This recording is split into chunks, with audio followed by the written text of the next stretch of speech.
కులాసాగున్నారండి అందరూ? ఏంటి ఏవో చూయిస్తున్నా అనుకుంటున్నారా? అవునండి. ఈరోజు మనమైతే అలసంద వడలు, మటన్ కర్రీ అండ్ ముద్ద. ఈ 3 ఒకే వీడియోలో చేయబోతున్నాననమాట.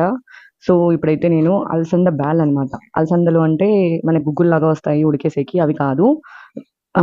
మార్ట్‌లోకి వెళ్ళి మనకి అలసంద బ్యాళ్ళని అడిగితే షాప్‌లో ఇస్తారు.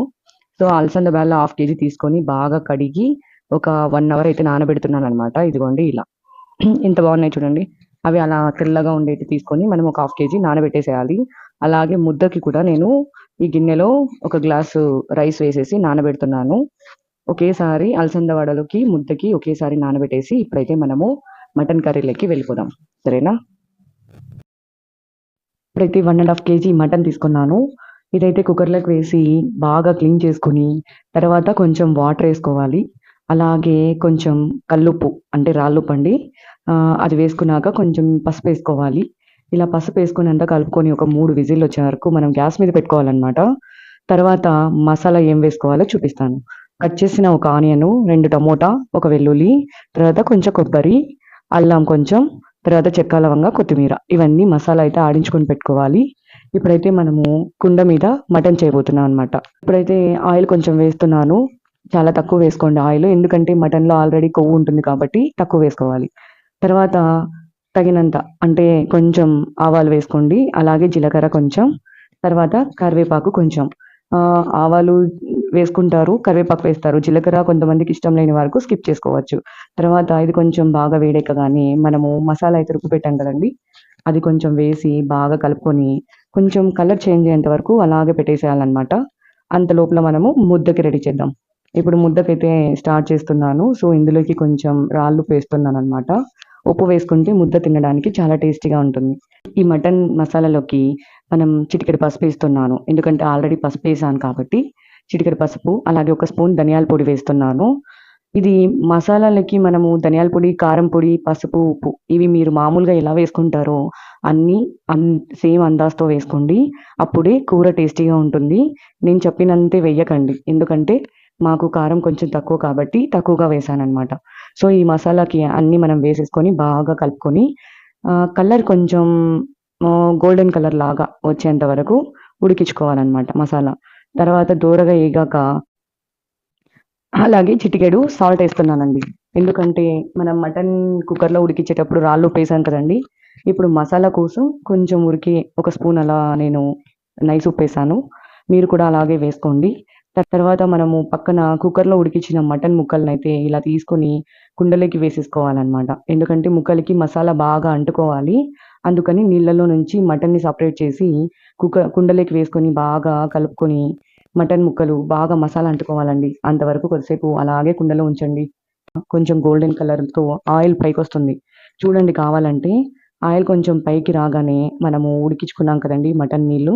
ఆ వాటర్‌ని మనము అందులోకైతే పోసేసుకోవాలనమాట.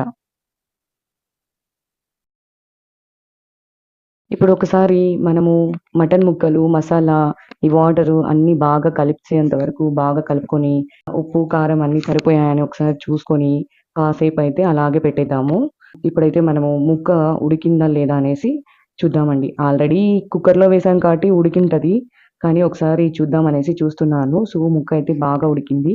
ఇలా కుక్కర్‌లో వేసుకోవడం వల్ల చిన్న పిల్లలు, ముసలి వాళ్ళు పళ్ళు ఉండవు కాబట్టి వాళ్ళకి తినడానికి చాలా ఈజీగా ఉంటుంది. అందుకనే ఇలా కుక్కర్‌లో వేసేసాను. సో, ఇప్పుడు ముద్దకు కూడా బాగా రైస్ ఉడికిందనమాట. రైస్ ఉడికాక మనము పిండి అయితే వేస్తున్నాను రాగి పిండి. రాగి పిండి కూడా అందాజుగా వేసుకోండి. కొంచెంమంది నల్లగా ఉండకూడదు ముద్ద, తెల్లగా ఉండాలనుకునే వాళ్ళు తక్కువ వేసుకోవాలి. నేనైతే ముద్ద బాగా రావాలని కలరు రాగి పిండి ఏస్తున్నా. ఎందుకంటే హెల్తీ కదండీ రాగి పిండి. అందుకు రాగి ముద్ద కాబట్టి ఎక్కువ వేస్తున్నాననమాట. అలా వేసేసి ఉడకనిచ్చుకోవాలి ఇప్పుడు. చూడండి బాగా ఉడికింది రాగిపిండి.